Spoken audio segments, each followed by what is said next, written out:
Hey guys, and welcome back to Hayes Homestead. As promised, here is my short review video on the 2024 Segway Snarler AT6L Full-spec. That is quite a mouthful. Anyway, let's just crack on with it. Okay, so the most obvious thing about it, other than it's a mouthful to say, is it does look pretty cool. The LED running lamps on the front here give it that modern sort of ATV farm quad look. The bull bar was an added extra, but it was less than $200 from what I remember, even though, as we've already established, it wasn't fitted when they delivered it because they were missing the plate to mount the winch, which was a bit of a pain in the ass because I had to take it back at my own expense and get them to fit it later on, but it's on it now, and you have to admit, it really finishes the look.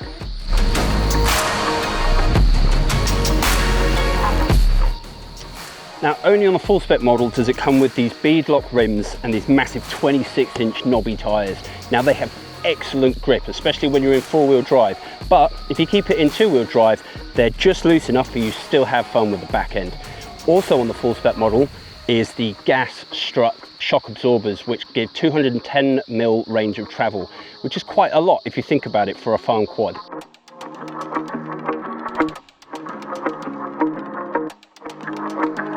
Now, what I mean by that is that each of the suspension arms on all four wheels have their own A-frame arm.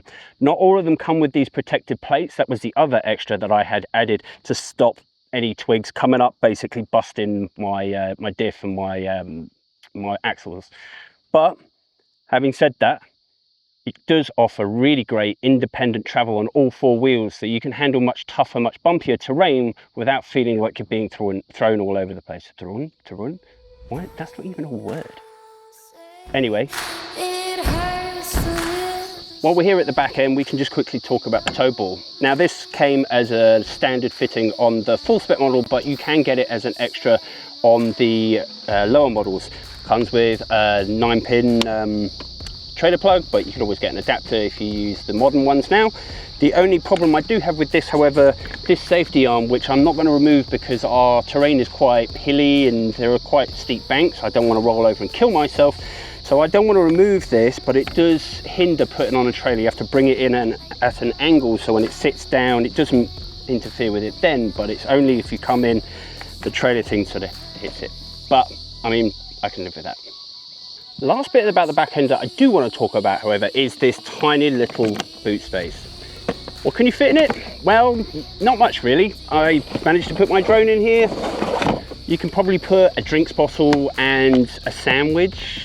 Subway would be pushing it if you want a foot long. You might have to like snap it in two and just throw it in. But it does have a little boot space, and you've still got the racks if you want to take anything bigger, but it kind of does help if you want to keep things kind of tucked away, small loose items or what have you. If you thought that rear box space was small, well, let me introduce you to the T-box. Well, I mean, it's a glove box. It's smaller than the glove box, but it does have USB and then 12-volt little plugs in here, enough space to probably hold a phone, and you can charge it at the same time. It's not technically waterproof, but probably splash proof, I guess. The display is, well, you know, a simple LED display. It does show, however, some quite useful things. It shows you how far you've gone, hours, etc. this trip, what sort of steering mode you're running in, your revs, your speed, your fuel, your temperature, and then this little bit here will tell you what wheel drive you're in. So at the moment I'm only in two-wheel drive, but if you come over here you can put it in four-wheel drive, and then you can do rear diff lock with this button and then front diff lock with this button, although you wouldn't really use front diff lock that much, or your rear for that matter, but it's good to have. Now let's talk comfort. From someone that comes from motorbikes and have generally ridden bikes with very uncomfortable seats, and long rides tend to be quite painful. This, however, has a really nice comfortable seat, and I was quite impressed. Even over rough surfaces at speed, it tends to be quite gentle on the posterior. This is the long version, so the AT6L, and this version obviously has the pillion seat. If you intend to carry passengers, I do recommend it, because the single version, there's not really a lot of seat left up here for someone to sit on, and there's not a lot for them to hold on to.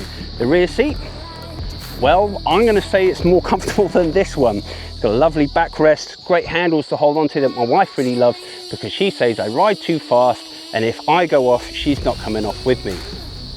I guess that's debatable. So now we've gone through some of the obvious features on the bike and all the aesthetic things. There are some other quite cool features that come with the bike that you can't see, i.e. all the stuff that comes with the app.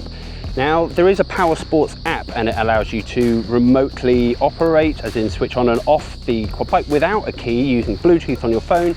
You can monitor your rides, you can track its GPS, you can check all your stats and see how quick you've been going and all that sort of jazz, which is quite useful if you're into recreational riding. But if you're just using it for a farm quad, is it really necessary to know how fast you whipped across the bottom paddock? Absolutely, absolutely yes. You need to know exactly how fast you're going so you can beat it next time.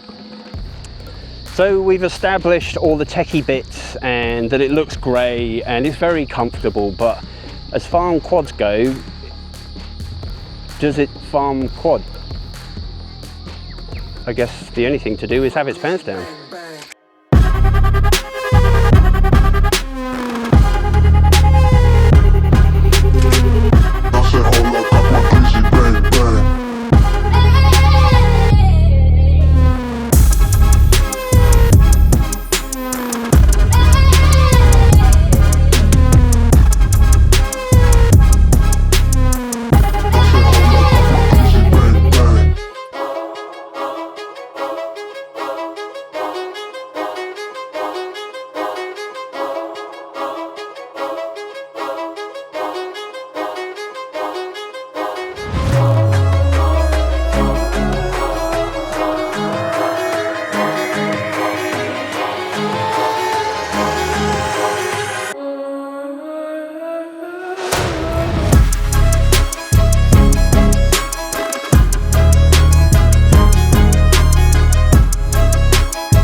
Okay, so we've established that it is a lot of fun and it's also very capable. I only really have paddocks and boggy areas and the forests and whatnot to be able to test it out in, but from my experience, it does quite a bit. And well, does it do everything I need it to? Yes, it does. It tows trailers. It will pull a fair bit of wood in that trailer too, so I can't really argue with that. But is it worth the price tag? Well, for that, we've got to cover a couple of other things. Well, because it's the full spec model, it comes with these really lovely mag rims with the bead lock on it and these enormous tires. But in the picture online that I saw, these mags and the springs behind it matched the color of the bodywork. When I asked Segway about this, they told me that I should see their terms and conditions at the bottom of the page. Basically what it says is that Segway is entitled to send you whatever the hell they feel like, regardless of what you've paid for. And this also came into a couple of problems in other aspects because the picture on their website actually looks nothing like the quad bike I received. And when I questioned them about this, they changed the picture on the website and directed me to this privacy notice. Does it really affect the operation of the machine? No, not really, but would it have been nice to get a quad bike that I'd seen online? Yes, most definitely.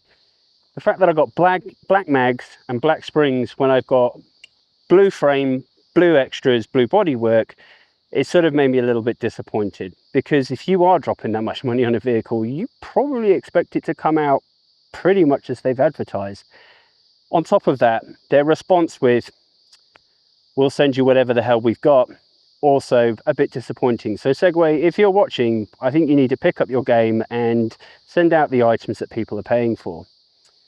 With that said, sales experience, not fantastic. After sales, not even that great, because I had to chase this up a number of times, as well as the leaking front differential. And well, I mean, that's enough to sour anybody's sale at the best of times, given that it was a brand new vehicle. I understand these things happen, but the after sale, not that great.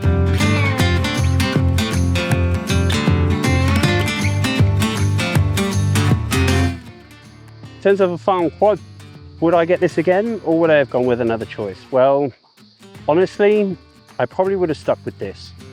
It comes with a lot of extras and a lot of bells and whistles that I find quite useful. I also like techie things, so I mean, it sort of tickled all my boxes. But would you say it's necessary to have as a farm quad, or is there a better quad out there? Probably not the full spec version, but maybe one of the AT5 versions, or maybe even the AT6, but the EPS model, not the full spec, because it could be a little bit overkill, especially if you don't have that much money to spend on an ATV vehicle. Is it useful though? Hell yeah. It gets me places that my ute over here hasn't gotten me in months because of all the rain. So it has been very useful and a lot of fun. That's all we've got time for today, but if you've enjoyed this episode, then give us a little like, maybe comment about what you liked about the quad, or if there's anything else you want to know, and I'll answer all your questions. So I'll catch you in the next episode, where we do 1 year at the Hayes Homestead, and I'm going to cover all the little things that we didn't do on the channel so far, things that we did when we moved in, when we weren't documenting as well. Anyway, see you in the next episode.